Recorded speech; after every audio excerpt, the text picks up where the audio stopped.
지금 마가복음을 계속 보고 있는데 이제 5장째 들어왔습니다. 여러분 마가복음에 보니까 드디어 복음이라는 것, 복음이 무엇인가 1장에서 우리가 다뤘고요. 순서대로 쭉 오면서 놀라운 일들이 일어났습니다. 결국 예수님께로 수많은 사람들이 찾아오는 그런 일들이 이루어졌죠. 예수님의 본거지가 갈릴리에 있는 그 한 마을에서 예수님께서 이제 사역을 시작하셨는데 많은 사람들이 그곳까지 소문을 듣고 찾아오는 이야기를 우리가 지난 시간에 보았습니다. 그렇죠? 그런데 예수님께 찾아오는 사람들만 있었던 것이 아니라 오늘 본문 보니까 예수님이 찾아가서 방문하는 마을들이 굉장히 또한 많았던 것을 우리가 볼 수가 있죠. 그렇죠? 근데 이 어떤 마을들을 방문했는가? 오늘 본문에 특별히 예수께서 바다 건너편 거라사인의 지방에 이르러 이렇게 설명하고 있습니다. 이 거라사인들의 마을이라는 곳에까지 방문을 하시는데요. 왜 이렇게 특별히 여기다가 거라사인이라는 부분을 기록했는가 하면 거라사인들은 유대인들이 아닙니다. 그러니까 지금 갈릴리를 중심으로 해서 예수님께서 사역을 하셨지만 그 주변에 있는 마을들 가운데 유대인들만 사는 것이 아니라 이방인들이 모여서 사는 마을도 있었다 이런 말입니다. 특별히 지금은 이스라엘이 로마의 지배를 받고 있었는데요. 이 로마의 지배를 받기 바로 전에 이스라엘 독립국가가 잠시 생깁니다. 그거를 하스모니안 왕조라고 부릅니다.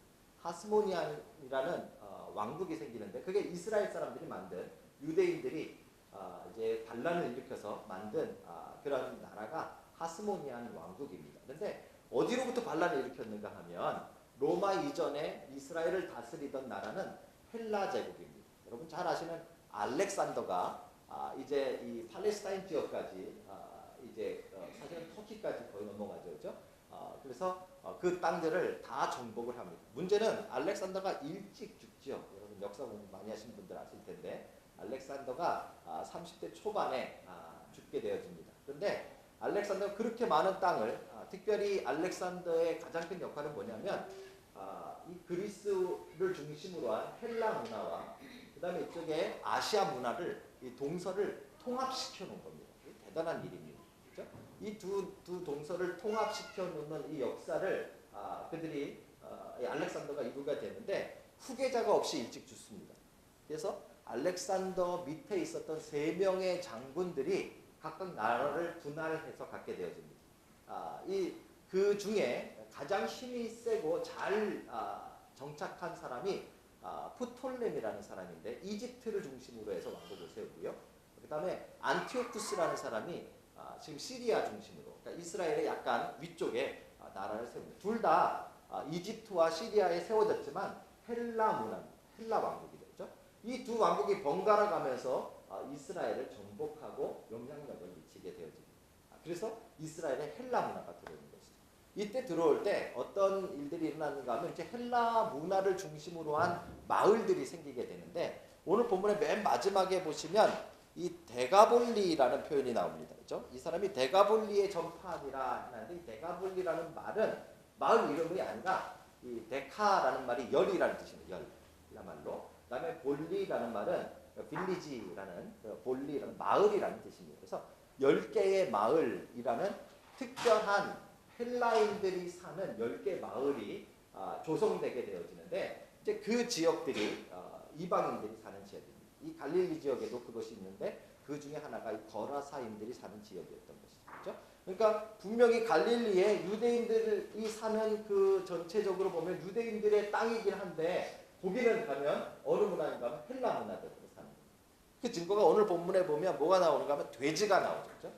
유대인들은 돼지를 먹지 않습니다. 그렇죠? 먹지 않기 때문에 키우지도 않지요.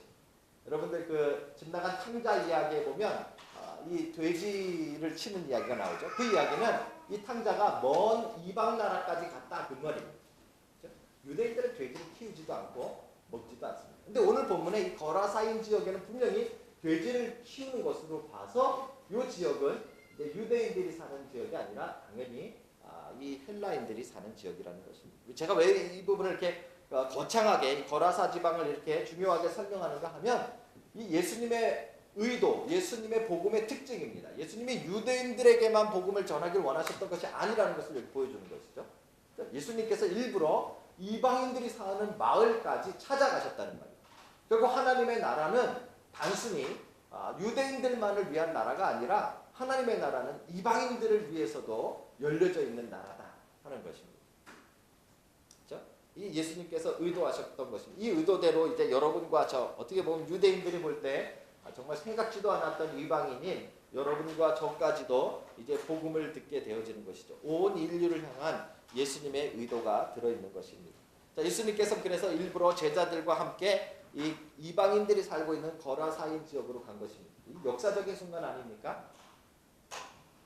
이제 이 수천 년이 지난 다음에 하나님의 나라와 이 복음이라는 관점에서 봤을 때 이 순간에 이 거라사 지역에 예수님께서 복음을 전파하시고 예수님의 입성하시는 이 장면은 사실 굉장한 의미가 있는 겁니다. 이 거라사인들의 입장에서 본다면 죄송한 표현입니다만 영적인 로또를 맞은 거나 다름없는 거죠.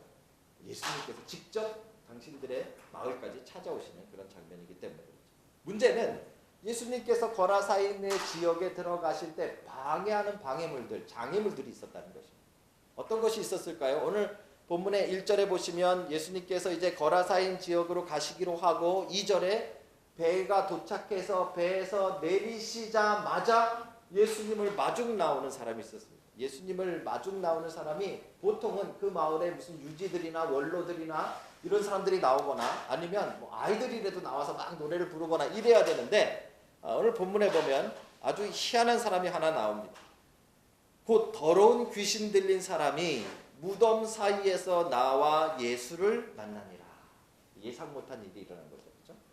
이제 이방인들에게 복음을 전하기 위해서 그 거라사인들의 땅에 예수님이 도착해서 배에서 내리자마자 저 무덤가에서 본문에 보면 나중에 보시면 옷도 안 입고 그죠? 무덤가에서 막 늘 소리 지르는 이런 어떤 사람이 하나 막 정신없이 소리 지르며 예수님 앞으로 나온 것입니다.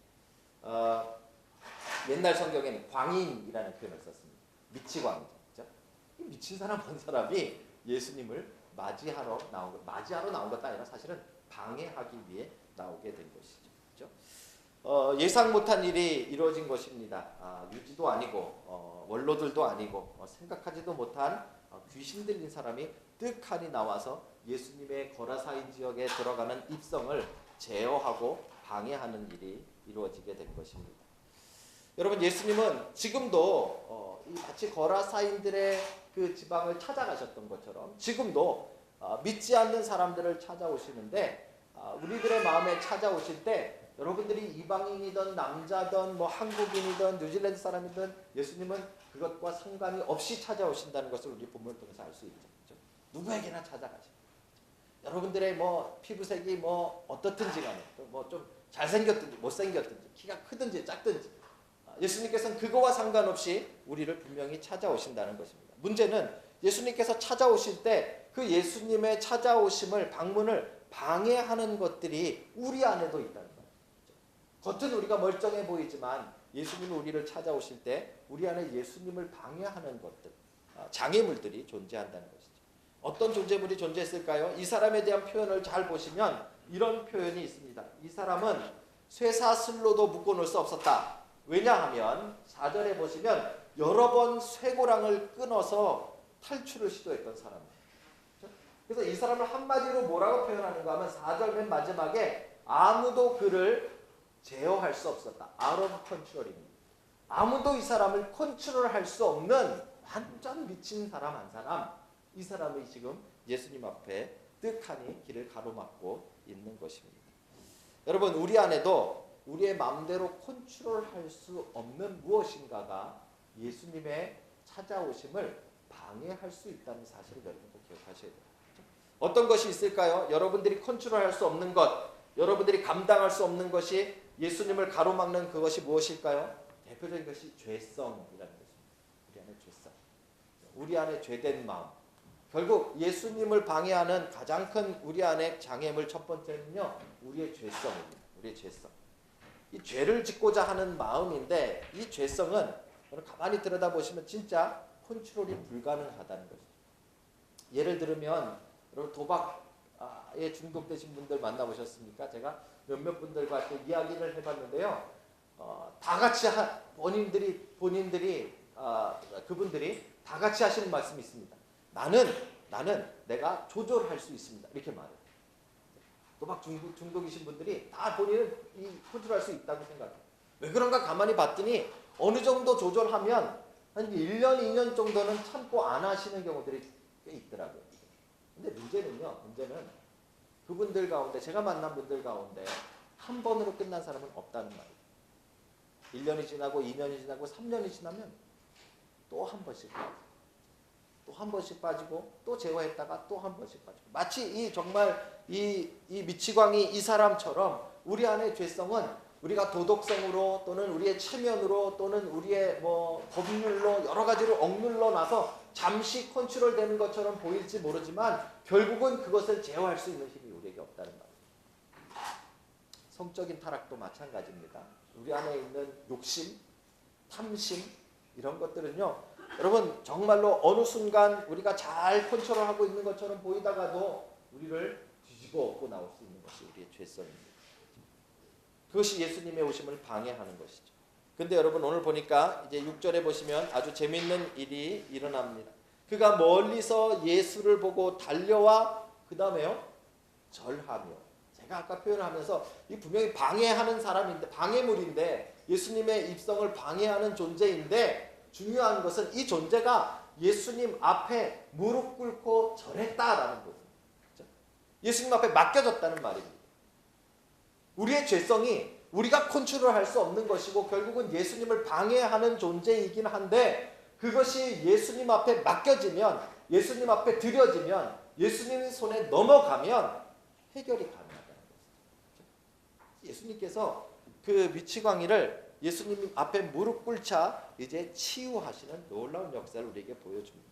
15절을 보십시오. 어떻게 치유되었는가? 15절 한번 같이 보실까요? 주보에도 있으니까 함께 읽겠습니다. 시작. 예수께 이르러 그 귀신 들렸던 자, 곧 군대 귀신 짚혔던 자가 옷을 입고 정신이 온전하여 앉은 것을 보고 두려워하더라. 이 사람이 멀쩡한 사람이 되어버렸어요. 내가 언제 그랬냐는 듯이 멀쩡한 사람이 되어가지고 예수님 앞에 온전한 모습으로 옷을 입고 앉아있는 그런 치유의 상태를 그리고 있는 것이죠. 여러분, 우리의 죄악이 그렇습니다. 우리의 죄악이 미쳐 날뛸 때는 우리가 컨트롤할 수 없는 존재이고 우리 안에서 우리를 삼키는 것 같고 우리가 결국 예수님의 사람으로 하나님의 백성으로 살 수 없도록 만드는 것 같다가도 그것을 우리가 주님 앞에 온전히 맡기기만 하면 이 장애물은 사실 장애물도 아닙니다. 그 죄성은 문제거리도 안 됩니다. 그것이 어떤 죄악이든 탐심이든 성적인 타락이든 우리의 마약 중독이든 그 어떤 죄악일지라도 여러분 주님께서 그것을 온전한 정신으로 만들 수 있음을 여러분 믿으시기 바랍니다. 그렇죠? 그것을 맡기기만 한다면 그 일이 이루어진다는 것이죠. 그래서 어떤 정도로 이 사람이 온전해졌는가? 20절을 한번 보시면요. 그가 가서 예수께서 자기에게 어떻게 큰 일을 행하셨는지를 데가볼리에 전파하니 모든 사람이 놀랍게 여기더라. 이게 정말 놀라운 사실입니다. 이방인들의 선교사가 되어집니다. 예수님의 거라사 땅에 가장 큰 방해물이었던 이 미치광이 한 분이 예수님 앞에 치유되고 변화되어지자 오히려 그 이방인들 10개의 도시를 돌아다니며 복음을 증거하는 선교사가 되어요. 예수님의 놀라운 일꾼으로 변화되고 치유되었다는 것입니다. 여러분, 여러분들 안에도 이 일이 일어나기를 주님의 이름으로 축복합니다. 우리가 감당하지 못하는 우리의 컨트롤할 수 없는 그 많은 죄성들이 주님 앞에 온전하게 맡겨지고 그분 앞에 무릎 꿇혀지고 그분 앞에 드려질 때 여러분 우리의 모습이 어떠했든지 간에 우리를 사용하셔서 이 놀라운 하나님의 나라의 역사에 쓰시는 줄로 믿으시기 바랍니다. 그 일들이 여러분과 제 안에 나타나기를 주의 이름으로 축복합니다. 자, 문제는 이렇게 하고 끝나면 좋습니다. 이렇게. 근데 여기서 우리가 생각해 볼 게 있죠. 처음에 예수님이 이 정신 나간 사람 한 사람을 목적으로 그 땅에 가셨던 것은 아닙니다. 그렇죠? 예수님의 목적은 거라사인 땅으로 가신 것이죠. 그렇죠? 거라사인들, 이방인들 그 마을에 입성하셔서 그 마을의 복음을 증거하고 하나님의 나라를 선포하기 위해서 가신 것입니다. 그런데 여러분, 하나 우리가 생각해 볼 것은 예수님께서 거라사인 지역에 들어가셨습니까? 마을에? 못 들어가셨다는 거죠. 우리가 상상한 것하고는 다르게 예수님의 플랜하고 다르게 예수님께서 거라사인 지역에 들어가시는데 실패하셨다는 거예요. 첫 번째 장애물인 정신나간 미치광이는 치유하시고 해결이 되어졌지만 두 번째 장애물이 있었던 것입니다. 생각지 못한 장애물이 예수님의 가는 길을 가로막아 버린 것입니다. 그 장애물이 무엇이었을까요? 이 장애물을 찾기 위해서는요, 조금 재밌지만 여러분들이 어떻게 이 사람이 치유받았는가, 이 미치광이가 치유받은 그 과정을 한번 보셔야 됩니다. 아주 좀 예사롭지 않은 장면이 등장합니다. 예수님이 도착하자마자 옷도 입지 않고 무덤가에서 소리 지르던 이 미치광이가 예수님 앞에 나옵니다. 예수님 앞에 무릎 꿇자 이제 예수님께서 이제 그 사람을 치유하기 시작합니다. 성경에 귀신 들린 사람이라고 이야기했기 때문에 그 안에 있었던 더러운 귀신들을 예수님께서 내어 쫓으십니다. 그런데 그 과정에서 예수님이 이름을 물어보십니다. 네 이름이 무엇이냐? 그 정신 나간 사람의 이름을 물어본 것이 아니라 그 안에 있는 귀신들의 이름을 물어본 것입니다. 그랬더니 뭐라고 대답하는가 하면 9절에 보시면 내 이름은 군대니 이렇게 말합니다. 여러분 좋은 성경은 군대라는 글자에 숫자가 달려 있습니다. 이 원래 원어의 뜻이 무엇인가를 맨 밑에 설명해 놨을 겁니다. 밑에 보시면 헬라어로 레기온이라는 단어다. 이거 뭐냐면 이 여단 규모의 이 큰 군대를 말합니다. 그러니까 이름이 군대입니다. 이름이 군대. 로마 군대를 말하는 거예요. 레기온이라는 이름이 레기온이에요. 왜 그랬냐면 귀신이 한 마리가 아니라 아주 수많은 귀신들이 그 한 사람 안에 들어가 있었던 것이죠.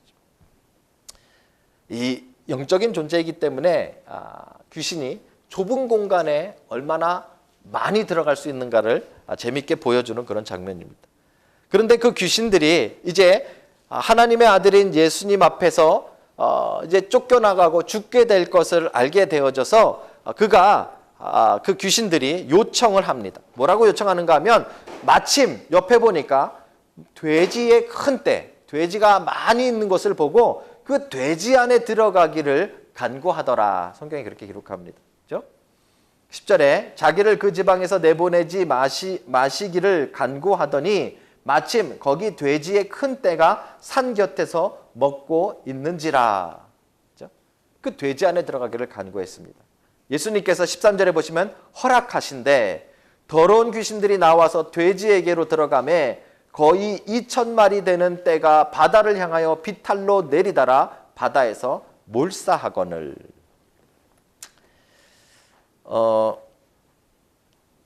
이제 저희가 서로 알아가는 과정이니까요. 우리가 이제 만난 지 3개월밖에 되지 않았으니까요. 제가 원래 사실 전공이 축산입니다. 그래서 실제로 축산학과를 공부하면 이게 실습을 다니는데요. 돼지 농장에서 제가 실습을 한 적이 있습니다. 돼지 농장에서 한 1개월 정도 실습을 했는데 이게 뭐 새끼 낳는 분야가 있고 뭐 이렇게 살찌우는 분야가 있고 또 이렇게 수컷 키우는 분야가 이렇게 분야가 나눠져 있는데요. 굉장히 큰 기업이 하는 돼지 농장인데요. 거기 전체 규모가 1,000마리였어요. 제가 왜 이 말씀을 드리는가 하면 1,000마리 정도가 되면 개인이 키울 수 있는 규모가 아닙니다. 그죠? 이거는 개인이 키울 수 있는 규모가 아니라 큰 이 비즈니스 사업하는 사람, 사업 회사가 운영해야 될 만큼 꽤 큰 마리수가 1,000마리입니다. 근데 오늘 보니까 2,000마리나 되는 돼지가, 숫자를 잘못 기록했을까요? 2,000마리나 되는 돼지가 그 산 근처에 있었다. 이 부분에서 저는 이제 문제가 생긴 거죠. 모르면 그냥 넘어갈 텐데 축산가다 보니까 이게 가능한가 하는 궁금증이 생긴 겁니다. 그죠? 그 당시에 돼지를 2,000마리의 규모로 키우는 사람이 있을까요? 근데 이런 궁금증이 어느 부분에서 해결되는가 하면 14절을 보시면 조금 해결되어집니다. 치던 자들이 도망하여 이렇게 표현해 놨죠. 그죠? 그러니까 이 돼지의 2,000마리나 되는 돼지가 그 자리에 있었는데 돼지를 치는 여러 사람들이, 관리하는 사람들이 있었지만 이 사람들이 주인이 아니었다는 것을 보여줍니다. 그렇죠? 그리고 나서 이 사람들이 어디로 가서 이야기하는가 14절에 봅니까? 읍내와 마을과 여러 마을에 말하니. 왜 이렇게 말했을까요? 이거 소문내는 게 아닙니다. 돼지 주인들에게 가서 자기네들을 해명하는 것이죠. 그렇죠? 그 당시에 축산의 형태가 대부분 그랬습니다. 양도 어떻게 치는가 하면 양을 물론 내 양이 많아서 혼자 치는 특별 목부를 두고 혼자 치는 사람도 있겠지만 대부분 마을에 전문적으로 목자가 있고 양을 치는 사람이 있고 우리 집에서 100마리, 이 집에서 50마리 이렇게 해서 쭉 맡기는 겁니다. 그래서 아침에 이 목자가 그 양들을 다 위탁받아서 그죠? 그거를 데리고 먹을 거 있는 대로 이곳저곳을 다니는 거죠. 때로는 며칠씩 가기도 하고 그죠? 때로는 하루에 아침에 나갔다 저녁에 들어오기도 하는 겁니다. 돌아오면 각자 집으로 다 돌려보내는 거죠. 마찬가지로 돼지도 그렇게 쳤습니다. 돼지도. 그러니까 돼지도 지금 한 사람의 돼지가 2,000마리가 되는 게 아니고 이건 말이 안 되는 숫자고요. 어떻게 되는가 하면 마을 사람들이 각각 자기 돼지를 위탁해서 맡기는 겁니다. 그러면 이거는 목자가 아니겠죠. 이 돼지 목자라 그래야 되네. 전문 돼지 관리하는 사람이 남의 돼지들을 쭉 가져다가 이 사람 나중에 일당이나 뭐 이런 걸 받겠죠. 자기 것도 있을 수도 있고요. 해가지고 그 많은 숫자의 돼지들을 여러 명이서 한꺼번에 먹을 것이 있는 대로 방목하여 데리고 가는 것입니다. 지금 그것을 설명하는 것이죠. 그렇죠? 그래서 그 돼지에 들어가서 그 돼지들이 다 물에 빠져서 몰사하게 되자 이게 이제 사람에게 들어가서 그 사람이 미친 사람처럼 막 뛰어다니고 소리 질렀던 것처럼 돼지에 귀신이 들어가니까 돼지들이 정신없이 뛰어다니면서 비탈길로 내려달아서 다 물에 빠져서 몰사하게 된 것입니다. 이 돼지 치던 사람들은 난리가 난 거죠. 그렇죠? 이건 자기가 혼자 망한 게 아니라 온 마을이 망한 겁니다. 온 마을 돼지가 다 죽은 겁니다. 보니까 여러 마을에 다닌 걸로 봐서 이 마을뿐만 아니라 이 돼지 치는 사람들은 다른 마을에 있는 돼지까지 모아서 나왔던 모양입니다. 그렇죠? 굉장한 사람인 것이죠. 굉장히 많이 모은 것이죠. 그렇죠? 근데 그게 다 죽었으니까 이제 돌아가서 자기가 왜 돼지가 죽었는지를 설명을 해야 되는 거죠. 그 설명을 들은 사람들은 말도 안 되는 설명을 들은 겁니다. 뭐라고 설명을 들었는가 하면 배에서 어떤 사람이 나왔는데 여러분 그 아시죠? 동네 유명한 그 미치광이 그 사람이 그 사람 앞에 도착한 사람 앞에 나아가자 그 귀신이 나가서 돼지 안에 들어와 가지고 돼지들이 다 죽었습니다. 이걸 설명을 듣고 이해할 사람이 누가 있습니까? 그러니까 온 마을 사람들이 확인하기 위해 나온 것입니다. 그렇죠? 잘 보시면 14절에 보시면 사람들이 어떻게 되었는지를 보러 와서 이렇게 표현해요. 이 수많은 마을 사람들이 나온 건 예수님 보기 위해서 나온 게 아니에요. 예수님을 환영하는 사람들이 아니란 말이에요. 이 사람들이 나온 이유는 어떻게 돼지가 그렇게 정신없이 물에 빠져 죽을 수 있느냐 이걸 확인하기 위해서 자기 돼지들 죽은 것을 확인하기 위해 사람들이 우르르 몰려 나온 것입니다. 그렇죠? 돼지의 죽음을 확인하기 위해서 나온 것이죠. 나와서 보니까 그 유명한 동네 미친 분이 멀쩡한 모습으로 옷도 입고 예수님 앞에 앉아 있는 것을 본 것이죠. 그렇죠? 여러분 이 장면을 봤으면 이제 이 사람들의 마음속에는 이 놀라운 일에 감격해야 되는 거 아닙니까? 이 사람이 바로 하나님의 아들 유대인들이 기다리던 메시아구나 이거 눈치채야 되는 거 아닙니까? 4장에서 우리가 봤을 때 예수님께 그 가버나움에 몰려왔던 사람들 가운데는 가버나움 사람들만 있는 것이 아니라 각 지역 여러 군데에서 사람들이 몰려왔다라고 이야기한 것으로 봐서 아마 이 사람들도 메시아에 대한 이야기는 듣고 알고 있었을 것입니다.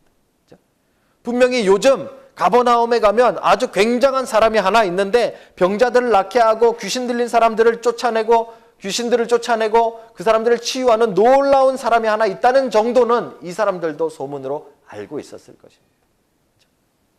그런데 그 장면이 자기네들 돼지에게 나타난 것이죠.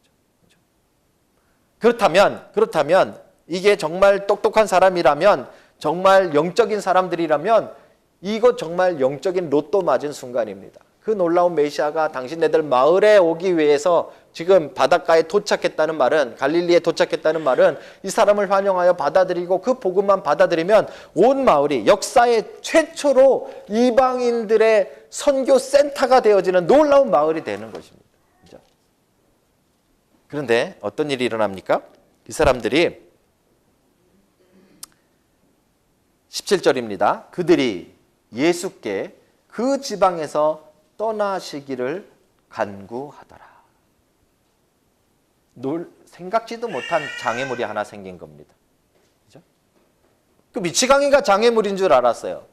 제어할 수 없고 컨트롤할 수 없었던 그 정신 나간 귀신 들린 사람이 방해물인 줄 알았는데 그거는 장애물도 되지 않습니다. 예수님께서 말씀하시자 순간적으로 해결되었다는 거죠.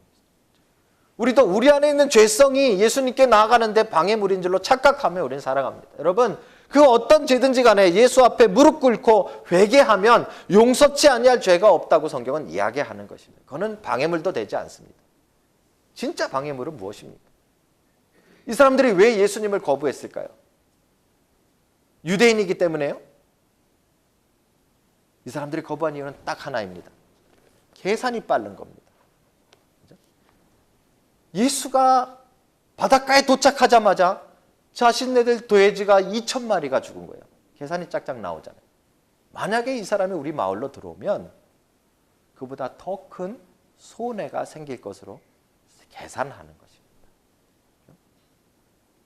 결국 예수님을 받아들이지 못하는 그 가장 큰 장애물은 우리 안에 있는 그 이기심입니다. 손해보지 않으려는 마음. 손해보지 않으려는 그 마음이 그 마을 사람들 안에 가득 들어있으니까 결국 예수님은 안 보이고 죽은 돼지만 물에 둥둥 떠다니는 것만 보는 것이죠. 그러니 결국 하나님의 아들 메시아가 그 땅에 도착했음에도 불구하고 그 마을은 예수 그리스도를 받아들이지 못하게 되는 것입니다. 사랑하는 성도 여러분, 우리에게도 마찬가지입니다. 정말 예수님께서 우리 안에 역사하실 때 방해가 되는 것은 죄송하지만 우리의 감당 못하는 죄성이 아닙니다. 우린 그거라고 착각하며 살죠. 그거는 주님 앞에 무릎 꿇고 회개하면 주께서 용서하시고 치유하십니다. 그렇죠? 진짜 문제는 무엇입니까? 진짜 문제는 우리의 계산, 우리의 손해보지 않으려는 그 이기심입니다. 여러분, 예수님 믿으면 손해봅니까? 아니면 이득입니까? 여러분, 착각하시면 안 됩니다. 예수님 믿으면 이 땅 가운데 이득 없습니다. 뭐 예수님 믿으면 병도 낫고, 예수님 믿으면 더 돈도 생기고, 예수님 믿으면 장사도 잘 되고, 예수님 믿으면 여러분 죄송하지만 그거보다 손해가 더 많을 수 있습니다. 예수님 믿으면 여러분 시간 투자하셔야 됩니다. 여러분 즐거운 거, 여러분 좋은 거 하던 거 주일날에는 안 하셔야 될지도 모릅니다. 그렇죠? 적게 하셔야 될지도 모릅니다. 예수님 믿으면 경제적으로 손해입니다. 여러분, 계산 한번 뽑아 보십시오. 손해입니다. 헌금해야 되죠. 헌금 외에도 하다가 청구 못해서 못 받는 돈 여러분 얼마나 많으십니까? 그죠? 예수 믿으면 손해예요. 경제적으로. 예수 믿으면 여러분 봉사해야 될 거 아닙니까? 선교해야 될 거 아닙니까? 예수 믿으면 여러분 얼마나 많은지 모릅니다. 그거 여러분 다 계산해가지고 손해일까 이득일까 이거 계산해가지고는 도저히 예수를 믿을 수 없습니다. 왜요? 예수를 믿어서 얻는 이득들은 대부분 영적인 이득이기 때문에. 영원한 하나님의 나라, 계산 불가능합니다. 여러분 지금 손해보는 것과 따질 수 없을 만큼 대단한 일이죠. 그런데 여러분 당장 눈앞에 있는 손해를 생각하신다면 예수 믿기 힘든 겁니다. 목사님, 나는 그런 계산 잘 안 합니다. 우리 그렇게 생각하시죠? 제가 성도들에게 제일 많이 듣는 질문이 뭔지 아십니까? 11조에 관한 질문들. 그 질문 자체가 뭡니까? 11조를 내야 된다, 안 내야 된다, 그거는 저는 두 번째 문제고요. 그 질문이 나온다는 자체는 뭡니까? 우리의 관심이 거기에 있는 겁니다. 11조를 내야 될까 말아야 될까. 많은 사람들이 이제 마음을 가다듬고 11조를 내는 사람들이 있습니다. 그 다음 두 번째 질문이 뭔지 아십니까? 목사님, before tax로 내야 됩니까? after tax로 내야 됩니까? 알아서 내세요, 알아서 내세요. 그죠? 그럼 그가 중요한 게 아니잖아요. 우리에게 그게 중요한 게 아닌데 그걸 질문한다는 것 자체는 뭡니까? 우리 안에 벌써 계산이 돌아가고 있는 거예요. 예수 믿는 거에 대해서. 이 계산이 돌아가고 있으면 예수 그리스도께서 우리 안에 들어오는데 방해물이 된다고 성경이 이야기하는 것입니다. 그렇죠? 손해보지 않으려는 마음, 그것으로 예수 믿을 수 없다는 말이죠. 여러분 사실 물질적인 건 별거 아니지 않습니까? 그거야 사람에 따라서 다를 수도 있고 그 말고도 우리는 정말 영적인 이득을 얻지만 육적으로 손해보는 거 참 많습니다. 예수 믿으면 여러분 친구들과의 관계도 제한되어집니다. 예수 믿으면 가야 될 장소적인 문제도 제한되어집니다. 예수 믿으면 여러분 하고 싶은 거 못하는 경우가 얼마나 많은지. 하지만 여러분 만약에 그 손해가 예수님이 우리 안에 들어와 역사하시는데 방해가 된다면 과감하게 버릴 수 있는 여러분 되시길 주님의 이름으로 축복합니다. 예상 못한 장애물이 나타났습니다. 거라사인 지역에 들어가서 그 거라사인 지역이 이방인 선교지의 놀라운 초석이 될 수 있는 이 역사적인 순간에 사람들이 예상했던 그 장애물인 미치광이는 결코 장애물이 되지 못했습니다. 그런데 아무도 생각지 못했던 사람들 안에 손해보지 않으려는 이기심은 결국 예수님을 쫓아내고 말았습니다. 여러분 어떻게 생각하십니까? 여러분과 제 안에 있는 이 장애물들이 다 제거되기를 주님의 이름으로 축복합니다. 이제 우리가 손해를 넘어서서 이득과 손해를 따지는 것이 아니라 영원한 하나님의 나라와 그 예수 그리스도의 역사하심을 기대하고 우리의 마음을 활짝 열고 예수 그리스도를 맞이하는 여러분과 제가 되기를 주의 이름으로 축복합니다. 기도하시겠습니다.